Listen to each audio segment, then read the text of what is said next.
L'amour extrême, dans le fond, ça aurait peut-être pu être le titre du film de Léos Carax, Les Amants du Pont-Neuf, qui prend l'affiche sur nos écrans montréalais et québécois maintenant, après être d'abord sorti en France, entouré de tout un battage, non pas publicitaire. On n'a pas eu à faire de publicité pour ce film-là, qui est plus un événement, d'ailleurs, et probablement bien malgré son auteur. Léos Carax, bonsoir. C'est vrai que d'être cinéaste, c'est une chose, mais d'être en même temps obligé de porter presque à bout de bras tous les combats sur tous les fronts, médiatiques, d'affaires, et tout ça, c'est une tâche de titan, ça. Bah, faut s'y faire parce que je crois que c'est de plus en plus le cas.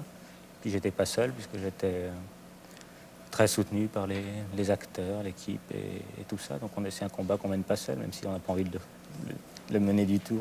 Oui, c'est pas des combats qu'on choisit nécessairement de gaieté de cœur. D'ailleurs, est-ce que ça ne devient pas un peu symptomatique d'un problème dans le cinéma, en France ou ailleurs, le fait que tout devienne si compliqué et que l'acte de création pour un cinéaste soit compliqué sur tous les fronts par le reste, c'est le côté plomberie, cuisine? Bah, il y a toujours, dans l'histoire du cinéma, ça a toujours été un art, disons, compliqué, avec toute une mécanique d'argent derrière complexe. Ce que je pense, c'est que c'est multiplié aujourd'hui déjà par le fait que le cinéma, même s'il intéresse de moins en moins de monde, intéresse de plus en plus la presse.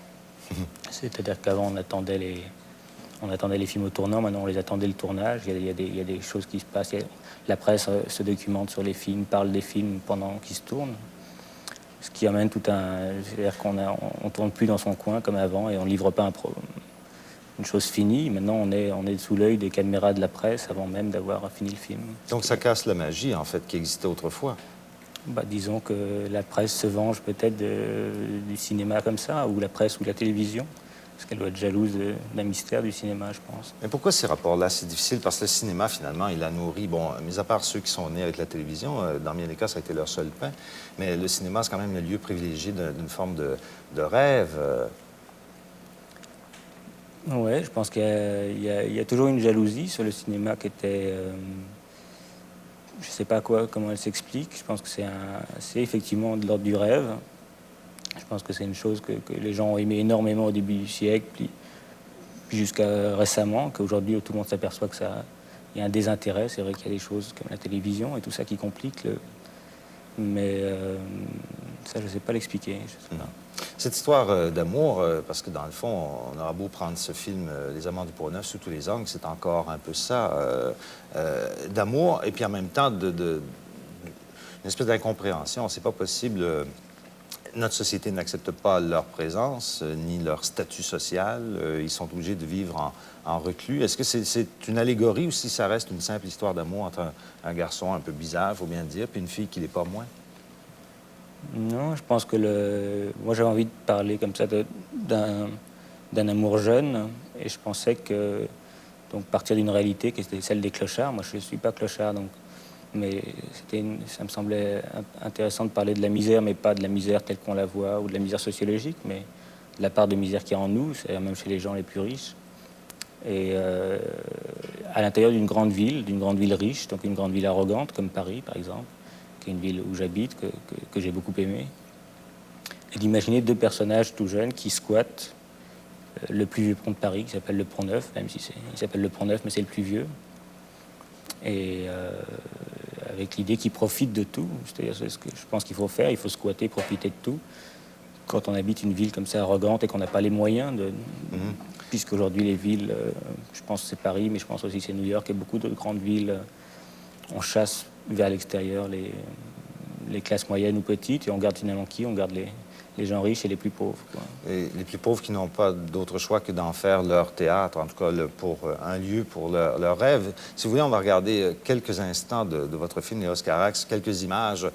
Ça montrera à quel point ils peuvent vivre dans cette misère-là, dans cette ville arrogante, mais en même temps dans leur propre monde à eux deux. On va voir les deux interprètes du film, Juliette Binoche et Denis Lavant. On regarde ensemble.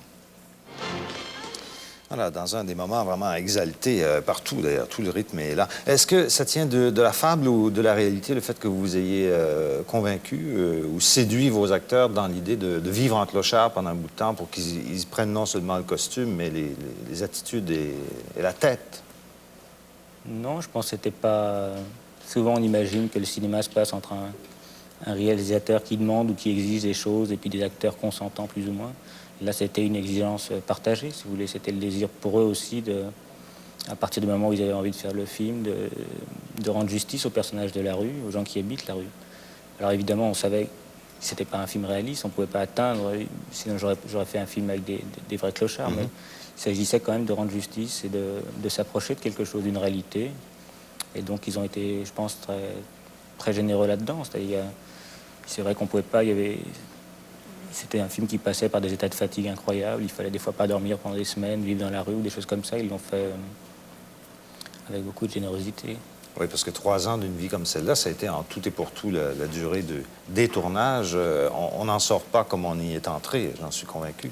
Bah, surtout eux, je pense c'est sûrement plus difficile encore pour une jeune fille, quand on a 25 ans et qu'on est de risquer des choses comme ça, parce qu'on on sait jamais comment on va en sortir, donc le film leur doit beaucoup.